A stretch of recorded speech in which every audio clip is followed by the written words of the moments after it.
Thanks for tuning in to Knowledge Bank TV. Today we're talking about credit and debt. So I'm at the mall with my dad who's looking to beef up his man cave with a flat screen TV with a full-out Bluetooth surround sound system. All this for a guy who continues to ask restaurants for the age limit on their kids' menu, even though I'm close to graduating from high school. As he's picking out entertainment equipment that he can't even spell, I'm doing some quick math in my head.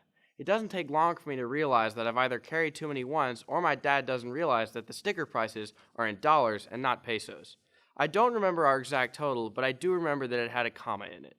I was about to warn my dad, but then the cashier explained that my dad could take his merchandise home and not make a payment for 3 years. To me, that offer was better than getting an employee discount. Plus, it would probably keep my dad from going into a cardiac arrest at the cash register. To my surprise, my dad chose to pay with his debit card instead of taking the cashier up on her offer. I was shocked because he chose to spend money that was sitting in his checking account as opposed to making smaller payments over 3 years. This sparked an interesting conversation. My dad explained to me that the 3-year payment offer wasn't a deal or a hookup. It was the store attempting to entice him with opening a line of credit. A line of credit is a type of loan that allows you to make purchases without immediately spending the cash. It sounds like a deal until it's time to repay the money you spent. In addition to repaying what you borrowed, you also have to pay an additional fee called interest. Interest is the fee that the financial institution charges the customer for the loan. So a TV that costs $300 may end up costing $375 if you use the line of credit.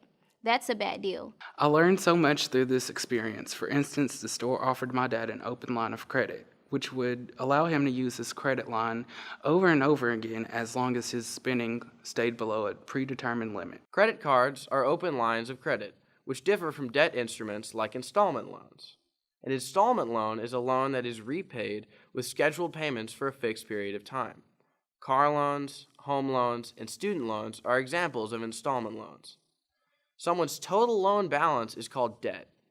My dad wanted to avoid accumulating debt, so he paid for his merchandise with his own money. Apparently, when he was young, his parents had got themselves into a lot of financial trouble by accumulating large amounts of debt. They couldn't handle the temptation of having the power to buy something without needing the money today, despite knowing that the money had to eventually be repaid. By the time they realized they had a problem, it was too late. My grandfather missed out on job opportunities, my father wasn't able to attend college, and it was several years before they were able to purchase their first home. Their expenses had exceeded their income, and their credit rating had dropped into the 500s. Your credit rating reflects your reputation for repaying your loans. Credit scores can range from 350 to 800. A poor credit rating can affect your ability to get certain jobs or borrow money for important things like college. Borrowing money can be a powerful tool when used correctly. However, abusing this power can be damaging. Remember the debt rule. The debt rule says that it is only acceptable to borrow money for things that increase our net worth, which would include things like our education or a home.